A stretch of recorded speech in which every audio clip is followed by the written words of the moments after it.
उमरिया जिले के नौरोजाबाद तहसील अंतर्गत मजरी मैकल पर्वत के नीचे स्थित नागोतोल में भगवान शिव का प्रसिद्ध मंदिर है, जहां पर सावन माह में श्रद्धालु भक्तों का लगातार तांता है। ये प्राचीन नागोतोल मंदिर श्रद्धालुओं की आस्था का केंद्र बना हुआ है। मंदिर में जुड़े जानकार बताते हैं कि यहाँ मंदिर के चारों तरफ नागों का वास रहता है, इसीलिए इस धार्मिक स्थान का नाम नागोताल है। मंदिर से जुड़े जानकारों ने मंदिर में इतिहास के बारे में बताते हुए कहा, नागोताल शिवालय पांडवकालीन है और वहाँ पांडवों ने वनवास हुआ था। अज्ञातवास के दौरान वो इसी मार्ग से विराट नगरी जा रहे थे, जहां कुछ देर रुककर वो पांडवों के द्वारा भगवान शिव की स्थापना कर पूजा अर्चना की गई थी। नागोताल धार्मिक स्थल में पानी का कुंड भी है, जिसका निर्माण पांडवों के द्वारा किया गया था। मंदिर से जुड़ी जानकर बताते हैं कि यहाँ की एक ऐसी मान्यता है कि जहाँ जो भक्त भगवान भोलेनाथ की पूजा अर्चना सच्चे मन से करता है, उसकी सभी मनोकामनाएं पूर्ण हो जाती है। उमरिया जिला के पाली तहसील नौरोजाबाद तहसील अंतर्गत नागोताल पहुंच चुके हैं और यहाँ कहते हैं कि यहाँ नागोताल में बहुत प्राचीन काल मतलब जब कौरव पांडव जब इस रास्ते से निकले थे तो उन्होंने रात्रि में यहाँ विश्राम किया था और यहाँ पे बहुत प्रसिद्ध स्थान है जहाँ पे उन्होंने शिवलिंग की स्थापना की थी, जहाँ आज हजारों लाखों की तादाद पर भक्त यहाँ आते हैं और पूजा करते हैं। आज नाग पंचमी का त्योहार बड़े ही धूमधाम से मनाया जा रहा है मंदिर में और हम पहुंच चुके हैं नागोताल मंदिर। ये नागोताल का प्रवेश द्वार है। चलिए हम आगे चलते हैं और भक्तों से रूबरू होंगे और उनसे चर्चा करेंगे, मंदिर के बारे में जानेंगे और यहाँ का क्या इतिहास है वह सब आप लोगों तक पहुंचाएंगे। मंदिर के अंदर पहुंच चुके हैं और यहाँ कुछ श्रद्धालु भक्त जो यहाँ के समिति के सदस्य भी हैं, बाहर से भी दर्शनार्थी आए हैं, उनसे बात करेंगे और जानेंगे यहाँ के बारे में कि क्या कुछ यहाँ होता है, क्या क्या कार्यक्रम किए जाते हैं, आयोजक समिति क्या है, यहाँ का इतिहास क्या है। आपका नाम क्या है? मेरा नाम लवकेश प्रसाद त्रिपाठी है। यहाँ आप नागोताल से कब से जुड़े हुए हैं? मेरे को यहाँ जुड़े 26 साल हो गया। यहाँ का क्या इतिहास है? यहाँ का इतिहास बहुत पुराना है। यहाँ पर शेष नाग जो है स्वयं प्रकट हुए हैं, जो मंदिर बना हुआ है जी सामने, और उनके हृदय में मणि भी लगी हुई, पत्थर की हो गई जी। हम लोग 2-3 लोग थे, गया प्रभु जी और हम कौशल भैया मिला के, है ना जी जी। तो उसको फिर एक चबूतरा बनवाया शेषनाग जी का, आकार जो निकला उसको बनवाया, वहाँ पर स्थापित किया गया। फिर शंकर जी को स्थापित किया गया सभी देवों। पहले यहाँ इस तरह का जो भी मंदिर है, धर्मशाला है, सीढ़ियाँ बनी हुई हैं, ये सब कुछ हरा भरा है क्या? ये सब कुछ पहले था कि आप लोगों ने ये सब निर्माण करवाया है? ये पहले नहीं था, हम लोगों ने धीरे धीरे निर्माण करवाया। जी जी। इसमें इस निर्माण कार्य में आप लोग समिति के माध्यम से सहयोग के कारण ये हुआ कि यहाँ और कोई लोग मतलब ग्राम पंचायत भी सहयोग करती है? किसके कारण विकास हो रहा है? समिति के माध्यम से भी हुआ है। पहले विकास समिति के माध्यम से हुआ, फिर कुछ ग्राम पंचायत जो है विकास माध्यम से हुआ। ऐसा करके जो है तो धीरे आए हैं। क्यों लोग यहाँ आते हैं, क्या इतिहास बताइए, क्या है यहाँ का? यह स्थान बहुत ही पौराणिक स्थान है। यहाँ का जो अतीत है इसके बारे में बताना, हमारे पुराने जो हमारे साथी थे लोकेश भैया और इसके पहले हमारे कौशल लहरे भैया थे, जो यहाँ इस स्थान को शुरू से बनने में सहायता करी और इस स्थान को इतना आगे लेके आए हैं। इस स्थान को हम आज करीब 25 सालों से जान रहे हैं। 25 सालों में इतना सब विकास नहीं। यहाँ तो पहले जंगल था, पहाड़ था, साधु संत रहते थे, आने जाने का कोई रास्ता नहीं थी, लाइट नहीं थी। लाइट तो आज भी नहीं है, इसके प्रयास में आज भी लगे हुए हैं। रोड किसी तरीके से ग्राम पंचायत से बनी है तो आने का एक माध्यम बना हुआ है, बरसात में उसमें भी दिक्कत होती है। आखिर यहाँ का नागोताल नाम क्यों पड़ा भैया? यहाँ पर ज्यादातर आप देखेंगे कि हर स्थान पे नागों का समूह मिलता है देखने को, नागों से भरा एरिया है। और सबसे बड़ी बात है कि भगवान भोलेनाथ की कृपा से आज तक इस नाग के द्वारा किसी को भी जनहानि नहीं हुई है। और नाग पंचमी नागोताल का सबसे बड़ा पर्व है। इस पर्व को यहाँ पे हम लोग मनाते आ रहे हैं और यही मनाते चले आएंगे। आज क्या कुछ आयोजन होगा यहाँ पे, क्या क्या आयोजन किए जा रहे हैं?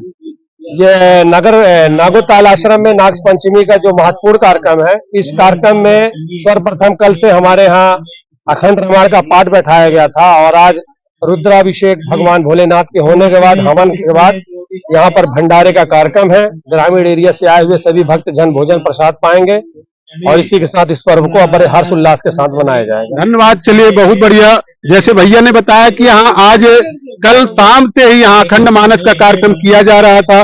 आज हवन के पश्चात पूजन अर्चन भक्त भी करेंगे। भक्तों का तांता लगा हुआ है यहाँ पे, हजारों की तादाद पे भक्त पहुंच रहे हैं, दर्शन कर रहे हैं। और यहाँ पे अब हवन की तैयारी, पूजन चल रहा है, पूजन के बाद हवन होगा, हवन के बाद विशाल भंडारे का आयोजन किया गया है, जिसके लिए यहाँ पे भक्त सब पहुंचे हुए हैं। चलिए और भी कुछ भक्तों से जानेंगे और बात करेंगे। क्या नाम है भाई साहब आपका? डॉक्टर संजय कुमार लहरे। क्या कुछ आप यहाँ कब से आ रहे हैं, कहाँ से आए यहाँ हैं? लगभग 27 साल से मैं जुड़ा हुआ हूँ। कहाँ से आए हैं आप? हम अभी रायपुर से आए हुए हैं। रायपुर से आए हुए हैं जी। यहाँ कितने साल से आप आ रहे हैं? 26 साल से। तो जब 26 साल से यानी जब आप आए थे, शुरू से आ रहे हैं, तो शुरू से ही ये सब कुछ ऐसा था कि नहीं, कुछ नहीं था। यहाँ तक कि यहाँ नौरजाबाद से जैसे नागेश्वर धाम आने के लिए कोई रास्ता भी नहीं था। जी जी जो रास्ता था जिसमें पत्थर वगैरह थे, गड्ढे थे, सभी में पूरे जितने भक्तगण थे सभी मिलजुल करके रास्ते को बराबर किए, ताकि आज यहाँ पर हम लोग पहुँच पा रहे हैं। तो आखिर ये पहुंच पा रहे हैं, लेकिन अभी और भी कुछ यहाँ पे व्यवस्थाएं जैसे हो रही हैं, जी। तो ये किसके सहयोग से सब चल रहा है? ये सब समिति के जितने सदस्य हैं उनके सहयोग से चल रहा है, और शासन प्रशासन भी इस पे अपना सहयोग दे रहे हैं। जी। और भी यहाँ के विकास के लिए शासन प्रशासन से भी कुछ आपने मांग किया है कि और अच्छी व्यवस्था हो जाए? जी, शासन प्रशासन से समिति के सड़कें बहुत गंदी है, जी। मतलब सड़कों में गड्ढा है, कीचड़ है। जी, वो तो काफी समय से मांग चलते आ रहा है। 20 साल से विधायक सांसद सभी को यहाँ पे उपस्थित हो रहे हैं हर साल, और उनसे मांग किया जा रहा है कि रोड के निर्माण हो, लाइट का यहाँ पे आविष्कार हो जाए। अभी तो है पहुंचने में, लेकिन भक्तों की भावनाएं और आस्था इतनी विकट है, इतना आस्था में लीन है भक्त की, चाहे रास्ते खराब हो, चाहे सड़कें सही ना हो, लेकिन भक्त यहाँ पहुंचते हैं और पहुंच भी रहे हैं। यहाँ हजारों की तादाद में भक्त पहुंचे भी हुए हैं और यहाँ दर्शन कर रहे हैं। और नाग पंचमी के उपलक्ष्य में सबको यहाँ पे आकर भगवान शिव को पूजन अर्चना कर अपने परिवार की खुशहाली एवं स्वास्थ्य के लिए भगवान से मन्नतें मांग रहे हैं। और भी कुछ भक्त हैं, उनसे भी जान लेते हैं आखिर क्या कुछ है। तो जैसे महाराज जी, आप कहाँ से आए हैं? मैं यहीं लोकल नौरोजाबाद ग्राम निपनिया का रहने वाला हूँ, और यहाँ भी 4-5 सालों से मैं जुड़ा हूँ। भगवान भूत भावन और महाराज सिद्ध की बहुत बड़ी कृपा है। बहुत अच्छा स्थान है, आने जाने वालों को शांति मिलती है। जो आप मांगोगे वहां मिलता है। बाबा के दरबार पे आप जो अर्जी लगा दोगे, आप अर्जी लगाओगे, मर्जी उनकी है, पूरी मर्जी आपकी पूरी करते हैं। मैं भी इस बार अभी कथा किया हूँ, इस बार यहाँ नागोताल आश्रम में, और जुड़ा हूँ। बहुत अच्छा रमणीक स्थान है, और सभी लोग यहाँ आते जाते हैं, और ठाकुर जी की कृपा से बहुत आनंद मंगल स्थान है। यहाँ पे इन्होंने आज कथा इसके पहले पूर्व में किया है, और आज फिर से दर्शन के लिए आए हुए हैं। और उन्होंने बताया कि बहुत ही शांति मिलती है यहाँ आने में, और यहाँ बड़ी शांति के अलावा यहाँ पे सभी व्यवस्थाएं हैं। यहाँ के समिति के लोग अच्छा सहयोग करते हैं, और उन्हीं के सहयोग से यह कार्यक्रम चल रहा है। और भी लोगों से बात करेंगे। हमारे दादाजी पहुंच चुके हैं। दादाजी, कहाँ से आए हैं आप? मैं नौरजाबाद कुदरी वार्ड में 15 पार्षद हूँ। तो आज नाग पंचमी के उपलक्ष्य में दर्शन करने आए हैं नागोताल? जी हाँ, यहाँ आज रामायण समिति रही। जी जी। नागेश्वर धाम में रामायण का अखंड कीर्तन किया गया। अच्छा, आप पार्षद भी हैं नौरोजाबाद नगर परिषद के? जी सर, मैं पार्षद हूँ वार्ड में 15। तो बताइए यहाँ के बारे में, आखिर क्या इतिहास है, क्यों लोग यहाँ आते हैं, क्या आस्था है? ये हमारे पूर्वजों से यहाँ पांडवों का तालाब है, इसको नागेश्वर धाम से नाम से जाना जाता है। जी जी। हमारे पूर्वज बोलते थे कि नागेश्वर धाम का जो कोई 108 परिक्रमा लगाएगा, इसका नाम जो था पूरा पुराने बोलते थे स्वर्ग सीढ़ी सिद्धाश्रम नागेश्वर धाम। ये स्वर्ग सीढ़ी सिद्धाश्रम धाम का जो 108 परिक्रमा लगाएगा इस तालाब को एवं इस पहाड़ी को, ये मैकल पर्वत का श्रृंखला का यानी कि अंग है। यहाँ से हमारी नागेश्वर धाम की एक शास्त्र धारा है, सप्त धारा है, जो पहले पूर्वजों से बहते चले आ रहे हैं। आज हम उन पुश्तैनी पांडवों के तालाब को थोड़ा सा नई कलयुगी बना के रखे हैं।